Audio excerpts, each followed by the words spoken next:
নমস্কার, দেখছেন কলকাতা টিভি। আপনাদের সঙ্গে রয়েছে আমি অভিক। শুরু করছি গুড মর্নিং কলকাতা।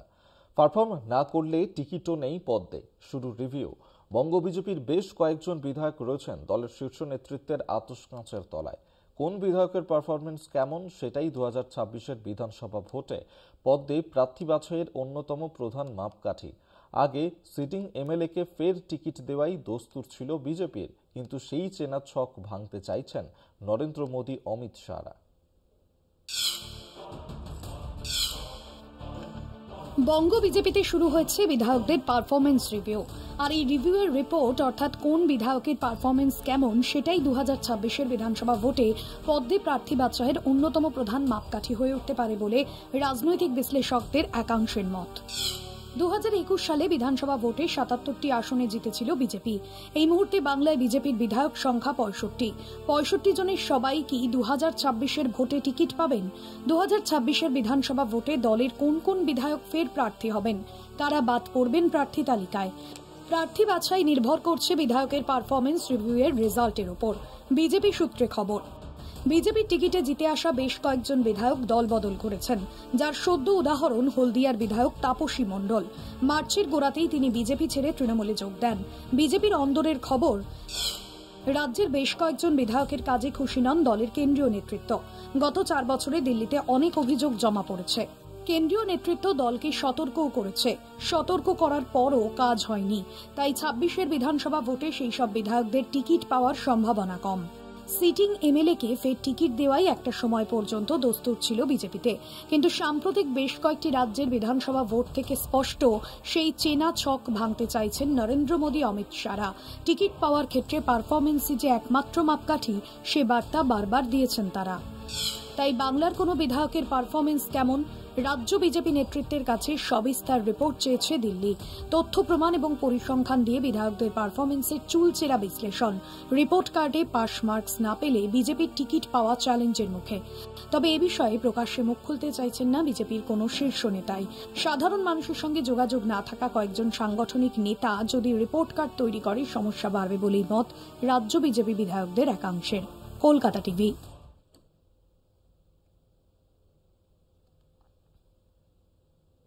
সংখ্যালঘু নিয়ে মাথা ব্যথা নেই, নজর দিতে হবে হিন্দু ভোট বাক্সেই।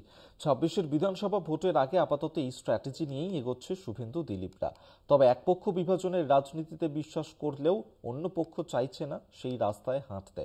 সেক্ষেত্রে সংখ্যালঘু ভোট নিয়ে মতপার্থক্য তীব্র হচ্ছে বিজেপির অন্দরে। বছর ঘুরলেই বিধানসভা নির্বাচন। ইতিমধ্যেই রাজনৈতিক দলগুলির মধ্যে ভোট প্রস্তুতি শুরু। যে যার মতো স্ট্র্যাটেজি ঠিক করছে তৃণমূল, বিজেপি, সিপিএম, কংগ্রেস। রাজ্যের শাসক দল যখন জোর দিচ্ছে সংখ্যালঘু ভোটের ওপর, তখন হিন্দু ভোটের ওপরেই ভরসা রাখছে বঙ্গ বিজেপির একাংশ। সংখ্যালঘু ভোট নিয়ে তাদের মাথা ব্যথা নেই বললেই চলে, কিন্তু এখানেও সংঘাত। শুভেন্দু দিলীপের মতো প্রথম সারির নেতারা যেখানে সংখ্যালঘু ভোটকে তুড়ি মেরে উড়িয়ে দিচ্ছেন, সেখানে তীব্র বিভাজনের লাইনে হাঁটতে চাইছেন না বঙ্গ বিজেপির অনেকেই। সংখ্যালঘু ভোট নিয়ে অন্তর্দ্বন্দ্ব, বিজেপির অন্দরে মতপার্থক্য তীব্র। 26-এর বিধানসভা ভোটের আগে হিন্দু ভোটকে এক জায়গায় আনাই শুভেন্দু অধিকারীর লক্ষ্য। বিরোধী দলনেতার সুরে সুর মেলাতে দেখা গিয়েছে বিজেপি নেতা দিলীপ ঘোষকেও। পশ্চিমবাংলায় কেন ভারতবর্ষে মুসলমানরা বিজেপিকে ভোট দেয় না, পরিষ্কার। কেউ কেউ দেন, আমাদের কিছু কার্যকর্তা আছেন তারা দেন। তো সেই জন্য এটা বলার উদ্দেশ্যে মুসলমানদের পিছনে দৌড়াবার দরকার নেই। আর আমরা আলাদা করে কাউকে আলাদাও করি না, কাউকে তোষণও করি না। সেই ডিএম অফিস ঘেরাও করবো, নবান্ন ঘেরাও করবো, সব করবো। হিন্দুদের উপর অত্যাচার হলে বিজেপি দাঁড়াবে। শুভেন্দু দিলীপরা যখন হিন্দুত্বের সুর জোরালো করার চেষ্টায় রয়েছে, তখনও পদ্ম শিবিরেই অন্য একটি অংশ প্রধানমন্ত্রী সবকা সাথ সবকা বিকাশের কথা মনে করিয়ে দিয়েছেন। শুভেন্দু দিলীপের মতো বিভাজন নয়, বরং সবাইকে একজোট করেই ভোট বৈতরণী পার করতে চায় তারা। আমরা এই রাজনীতি করি না, দেশকে ভাগ করার রাজনীতি করি না, ধর্ম, জাত পাত এই নিরিখে। তাই সবাইকে একজোট করে মাননীয় প্রধানমন্ত্রী চান যে ইউনিটি ইন ডাইভার্সিটি, সেই এটা মাথায় রেখে সবাইকে নিয়ে আমরা শক্তিশালী ভারত গঠন করি। তাহলে কি ভোটের আগে সংখ্যালঘু ভোট নিয়ে বিজেপির অন্দরে মতপার্থক্য তীব্র হচ্ছে? রাজনৈতিক মহলে এই প্রশ্নই উঠছে। সেক্ষেত্রে এই মতভেদ ভোট স্ট্র্যাটেজি ঠিক করা এবং ভোটে ভালো ফল করার পথেও কাঁটা হয়ে দাঁড়াতে পারে বলেই ধারণা রাজনৈতিক মহলের একাংশের। কলকাতা টিভি।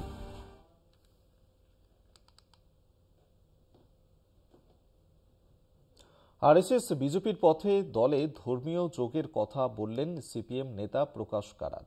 বিজেপি আরএসএস এর পন্থা অবলম্বন করে দলের সাফল্যের উপায় বলে দিলেন কারাত।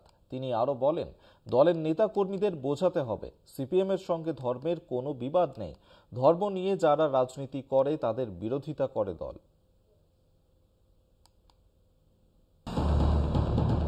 এবার দলে ধর্মীয় সংযোগের নিদান দিলেন প্রকাশ কারাত। সরাসরি বিজেপি ও আরএসএস এর পথে দলের সংগঠনকে মজবুত করার কথা বললেন কারাত। তার দাবি, সামাজিক ও সাংস্কৃতিক সহ বিভিন্ন ক্ষেত্রে কাজ করেই শক্তি বাড়িয়েছে বিজেপি ও আরএসএস। তাই শুধু ভোটের আগে লড়াইয়ের কথা না বলে শক্তি বাড়ানোর ক্ষেত্রে ধর্মবিশ্বাসীদের নিয়ে কাজ করতে হবে দলের নেতা কর্মীদের। 2রা থেকে 6ই এপ্রিল তামিলনাড়ুর মাদুরাইতে সিপিএম এর 24তম পার্টি কংগ্রেস। তার আগে সংবাদ মাধ্যমকে কারাত বলেছেন, আমরা বিজেপি, আরএসএস এবং হিন্দুত্ববাদী শক্তির বিরুদ্ধে লড়াই করার কথা বলি, কিন্তু বেশিরভাগ দলের মত আমরা শুধুমাত্র নির্বাচনের সময় নির্বাচনী যুদ্ধ এবং লড়াই করার কথা বলি। সাংস্কৃতিক ও সামাজিক ক্ষেত্রে এবং অনেক ক্ষেত্রে আরএসএস কাজ করে। আমরা সেখানে কোথায় আছি? আমরা কি একই রকম কাজ করছি? কারাতের আরও দাবি, সিপিএম নেতা কর্মীদের ধর্মবিশ্বাসীদের নিয়ে কাজ করা উচিত। মানুষকে বোঝাতে হবে তাদের ধর্মবিশ্বাসের বিরুদ্ধে সিপিএম এর লড়াই নয়, বরং যারা ধর্ম নিয়ে রাজনীতি করে লড়াই তাদের বিরুদ্ধে। কারাত বলেছেন, এই বিষয়ে দলীয় কংগ্রেসে সঠিক নির্দেশ দেওয়া হয়েছিল, কিন্তু আমরা সেগুলি বাস্তবায়নে ব্যর্থ হয়েছি। মূলত সিপিএম নেতাকর্মীরা ধর্মবিশ্বাসীদের থেকে দূরেই থাকেন। কারাতের মতে, গত 20 থেকে 30 বছরে অনেক বেশি মানুষ ধর্মে আগ্রহী হয়েছেন। কাজেই এখন আর এই প্রবণতাকে উপেক্ষা করা যাবে না। প্রকাশ কারাত আরো জানিয়েছেন, সিপিএম এর সদস্য মানি তার ধর্মে বিশ্বাস নেই, এই ধারণা ঠিক নয়। সিপিএম এর বিপুল সংখ্যক সদস্য ধর্মে বিশ্বাসী বলেই দাবি করেছেন তিনি। কাজেই ধর্ম বিশ্বাসীদের সঙ্গে সংযোগ স্থাপন করাটা সিপিএম কমরেডদের পক্ষে কঠিন হবে, এটা মানতে নারাজ তিনি। তিনি জানিয়েছেন, দলের সদস্যদের ধর্ম বিশ্বাসীদের কাছে গিয়ে ধর্ম এবং রাজনৈতিক উদ্দেশ্যে ধর্ম ব্যবহারের পার্থক্যটা বোঝাতে হবে। এইভাবেই ফের ভারতের সিপিএম এর গণভিত্তি বাড়বে বলে মনে করেন প্রকাশ কারাত। কলকাতা টিভি।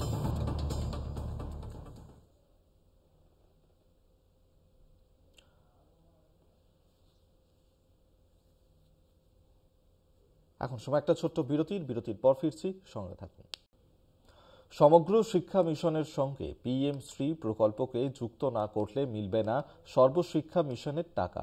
কেন্দ্রের এই নীতির তীব্র বিরোধিতা কংগ্রেস সাংসদ দিগ্বিজয় সিংহের নেতৃত্বাধীন সংসদীয় স্থায়ী কমিটির রিপোর্টে। এই নীতি পুনর্মূল্যায়ন করুক শিক্ষা মন্ত্রক, প্রস্তাব দিল সংসদীয় কমিটি।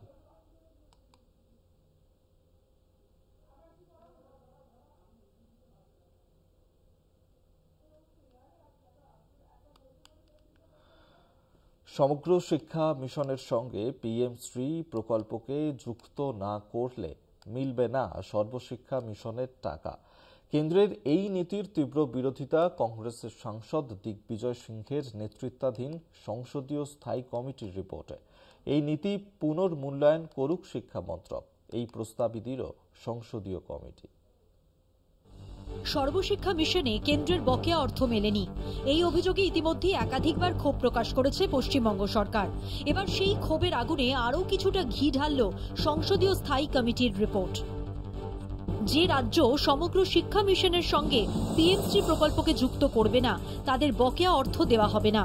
কংগ্রেস সাংসদ দিগ্বিজয় সিংহের নেতৃত্বাধীন শিক্ষা, নারী, শিশু, যুবা ও ক্রীড়া বিষয়ক মন্ত্রকের সংসদীয় স্থায়ী কমিটির রিপোর্টে এই নীতির তীব্র বিরোধিতা করা হয়েছে। এই নীতি ঘোরতর অন্যায় বলে উল্লেখ রিপোর্টে। শিক্ষা বিষয়ক সংসদীয় কমিটিতে বলা হয়েছে, 36টির মধ্যে 33টি রাজ্য পিএমশ্রী যোজনা রূপায়ণের জন্য কেন্দ্রের সঙ্গে চুক্তিপত্রে সই করেছে। সই না করার কারণে বঞ্চিত পশ্চিমবঙ্গ, কেরল এবং তামিলনাড়ু। বাংলায় বকেয়া 1000 কোটির বেশি, কেরালায় 859.63 কোটি এবং তামিলনাড়ুতে বকেয়া 2152 কোটি। বাংলায় 100 দিনের কাজের বরাদ্দে কেন্দ্রীয় বঞ্চনা নিয়ে গত সপ্তাহেই সংসদ কক্ষের ভিতরে ও বাইরে তৃণমূলের পাশে দাঁড়িয়ে মোদী সরকারের বিরোধিতা করেছিল কংগ্রেস। এবার শিক্ষা অভিযান প্রকল্পেও কেন্দ্র কেন 1 কোটি টাকা আটকে রেখেছে, এই প্রশ্ন তুলল দিগ্বিজয় সিংহের নেতৃত্বাধীন সংসদীয় স্থায়ী কমিটি। এ বিষয়ে কেন্দ্রের দাবি, সমগ্র শিক্ষা মিশনের সঙ্গে পিএমশ্রী প্রকল্পকে যুক্ত করলে তবেই এই অর্থ মিলবে। বকেয়া আদায়ে বাংলা থেকে শিক্ষা দপ্তরের আধিকারিকেরাও দিল্লিতে গিয়েছিলেন। এমনকি মুখ্য সচিব, শিক্ষা সচিব ও শিক্ষামন্ত্রী বেশ কয়েকবার দিল্লিতে চিঠি দিলেও তাতে লাভ হয়নি। এই আবহে শিক্ষা মন্ত্রককে এই নীতির পুনর্মূল্যায়ন করার প্রস্তাব দিল সংসদীয় কমিটি। কলকাতা টিভি।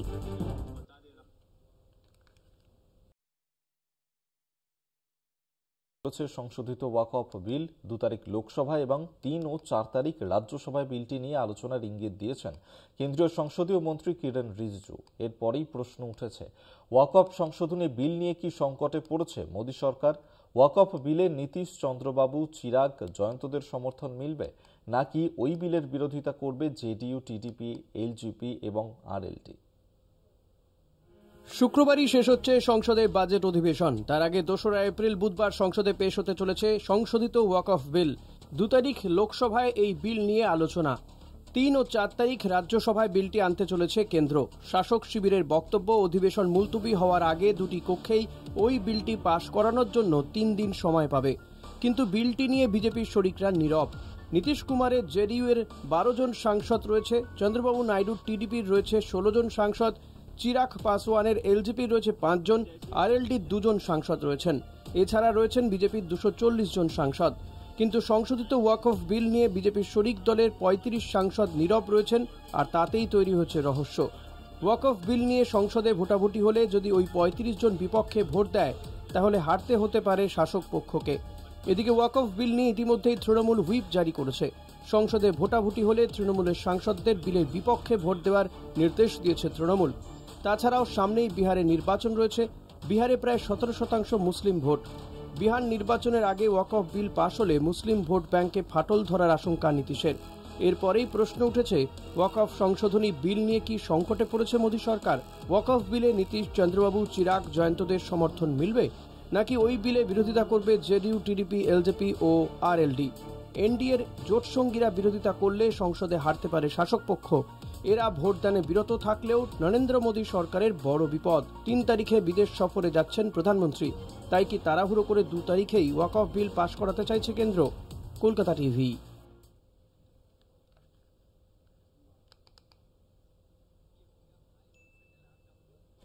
উত্তরাখণ্ডের 4 জেলার 15 মহল্লার মুসলিম নাম বদলের সিদ্ধান্ত। নাম বদলের বড় সিদ্ধান্ত ঘোষণা উত্তরাখণ্ডের বিজেপি সরকারের। স্থানীয় মানুষের আবেগকে মর্যাদা দিতেই এই সিদ্ধান্ত, ব্যাখ্যা মুখ্যমন্ত্রী পুষ্কর সিং ধামের। আগে দেশের বিভিন্ন জায়গার নাম পরিবর্তন করা হয়েছে, এবার সেই পথে হাঁটল উত্তরাখণ্ড।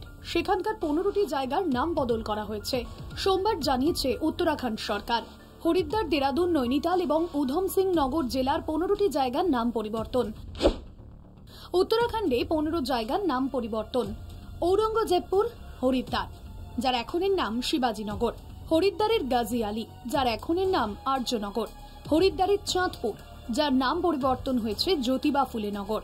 হরিদ্বারের মোহাম্মদপুর জাট, যার এখনের নাম মোহনপুর জাট। হরিদ্বারের খানপুর কোরসালির নাম পরিবর্তন হয়েছে আম্বেদকর নগর। হরিদ্বারের ইন্দ্রিশপুর, যার এখনের নাম নন্দপুর। হরিদ্বারের খানপুর, যাকে বর্তমানে বলা হয় কৃষ্ণপুর। হরিদ্বারের আকবরপুর, ফজলপুর, যার বর্তমান নাম বিজয়পুর। তাছাড়া দেরাদুনের মিয়াওয়ালা, যার এখনের নাম রামজিওয়ালা। দেরাদুনের পীরওয়ালা, যার এখনের নাম কেশরীনগর। দেরাদুনের চাঁদপুর খোর্দ, যার এখনের নাম পৃথ্বীরাজনগর। দেরাদুনের আবদুল্লানগর, যার এখনের নাম হয়েছে দক্ষনগর। নৈনিতালের নবাবী রোড, যার এখনের নাম অটল মার্গ। উধমপুরের সুলতানপট্টি, যার এখনের নাম কৌশল্যাপুরী। কিন্তু হঠাৎ কেন এই নাম পরিবর্তন? উত্তরাখণ্ডের মুখ্যমন্ত্রী পুষ্কর সিং ধামের দাবি, সেখানকার মানুষের আবেগের কথা মাথায় রেখেই এই সিদ্ধান্ত নেওয়া হয়েছে। ভারতীয় সংস্কৃতি এবং ঐতিহ্যের সঙ্গে সঙ্গতি রেখেই স্থানগুলির নাম পরিবর্তন করা হচ্ছে বলেও জানিয়েছেন তিনি। এই সিদ্ধান্ত উত্তরাখণ্ড রাজ্যের ঐতিহ্যকে প্রচারের জন্য বলেও দাবি করেছে সেখানকার সরকার। लोगों को लंबे समय से प्रतीक्षा थी कि वहाँ के नाम वहाँ की जनभावनाओं के अनुरूप होना चाहिए, वहाँ की संस्कृति के अनुरूप होना चाहिए, वहाँ के जो हमारी संस्कृति है उसके अनुरूप होनी चाहिए। साथ ही जो हमारे उन क्षेत्रों के महापुरुष रहे हैं या उनका उस क्षेत्र में उस प्रकार की संस्कृति में योगदान रहा है, ऐसे नाम और राज्य का जो हमारा स्वरूप है देवभूमि के अनुरूप होने चाहिए। तो लोगों की जनभावनाओं के अनुरूप सभी के जो सुझाव आए थे उसके अनुरूप इन नामों की घोषणा की गई है, जिसका लोगों ने स्वागत किया है। উত্তরাখণ্ড সরকারের এই সিদ্ধান্তকে স্বাগত জানিয়েছে বিজেপি। তবে এই নিয়ে প্রশ্নের পাহাড় বিরোধীদের। उत्तराखंड का नाम भी उत्तर प्रदेश 2 कर दीजिए, बहुत सारी जगहों के नाम मध्य प्रदेश उत्तर प्रदेश का नाम भी उससे जोड़ दीजिए उत्तराखंड का। উত্তরপ্রদেশে ইতিমধ্যেই বহু এলাকার নাম বদলে ফেলা হয়েছে। তার মধ্যে বারাণসীর পাশে জেলা এলাহাবাদও রয়েছে। ওই শহরের নাম রাখা হয়েছে প্রয়াগরাজ। ফৈজাবাদ জেলার নাম এখন অযোধ্যা। অতীতে অখিলেশ যাদব এবং মায়াবতী মুখ্যমন্ত্রী থাকার সময়ও বহু এলাকা ও জেলার নাম বদলানো হয়। ধর্মের অঙ্গে নাম বদলের এই হিড়িক বিজেপির বরাবরের। কলকাতা টিভি। চলতি মাসেই শ্রীলঙ্কা যাচ্ছেন প্রধানমন্ত্রী নরেন্দ্র মোদী। একাধিক মৌ স্বাক্ষরিত হওয়ার কথা, পাশাপাশি দ্বিপাক্ষিক প্রতিরক্ষা চুক্তিও সই হওয়ার কথা রয়েছে। কলম্বোর ওপর চীনের প্রভাব ঠেকাতে এই চুক্তি গুরুত্বপূর্ণ বলেই দাবি কূটনৈতিক শিবিরের। তীব্র অর্থনৈতিক ধাক্কা সামলে ধীরে ধীরে ছন্দে ফিরেছে শ্রীলঙ্কা। স্বাভাবিক হয়েছে জনজীবন। এই আবহে চলতি মাসেই শ্রীলঙ্কা যাচ্ছেন দেশের প্রধানমন্ত্রী নরেন্দ্র মোদী। 4 থেকে 6 এপ্রিল 3 দিনের শ্রীলঙ্কা সফরের নমো সূত্রের খবর। 5 এপ্রিল শ্রীলঙ্কার প্রেসিডেন্ট অনুরা কুমার দিশানায়েকের সঙ্গে দ্বিপাক্ষিক বৈঠক করবেন মোদী। এরপর ঋণ কাঠামো পুনর্গঠন, ডিজিটাল সংযোগ, স্বাস্থ্য খাতে একাধিক চুক্তি সই হবে। পাশাপাশি প্রতিরক্ষা চুক্তিতেও স্বাক্ষর করার কথা দুই দেশের। এর আগে ভারত ও শ্রীলঙ্কার মধ্যে কোনো প্রতিরক্ষা চুক্তি ছিল না। এছাড়াও 35 বছর আগে দ্বীপরাষ্ট্র থেকে ভারতীয় শান্তিরক্ষী বাহিনী প্রত্যাহারের তিক্ত অধ্যায়কেও পিছনে ফেলতে পারে এই চুক্তি।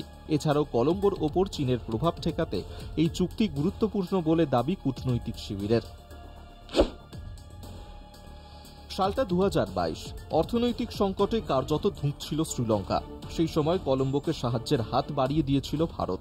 শুধু তাই নয়, দেশের অর্থনৈতিক স্থিতিশীলতা এবং পুনরুদ্ধারে গুরুত্বপূর্ণ ভূমিকা পালন করেছিল নয়াদিল্লি। ভারতের সাহায্যে 3 বছরে শ্রীলঙ্কার ধসে পড়া অর্থনীতি চাঙ্গা হয়েছে। এবার শ্রীলঙ্কা ভারতের কূটনৈতিক ঋণ চোকাবে বলেই মনে করছে কূটনৈতিক শিবির। অন্যদিকে গত বছর ডিসেম্বরে দিল্লি সফরে এসেও এই বিষয়ে বার্তা দিয়েছিলেন অনুরা কুমার দিশানায়েক। তাঁর কথায় ভারতকেই শ্রীলঙ্কার বিদেশ নীতিতে অগ্রাধিকার দেওয়া হবে। এবার দিশানায়েকের ভারত সফরের 4 মাসের মধ্যেই শ্রীলঙ্কায় প্রধানমন্ত্রী নরেন্দ্র মোদী। কূটনৈতিক মহলের মতে দু দেশের জন্যই এই প্রতিরক্ষা চুক্তি খুব গুরুত্বপূর্ণ হতে চলেছে। কলকাতা টিভি।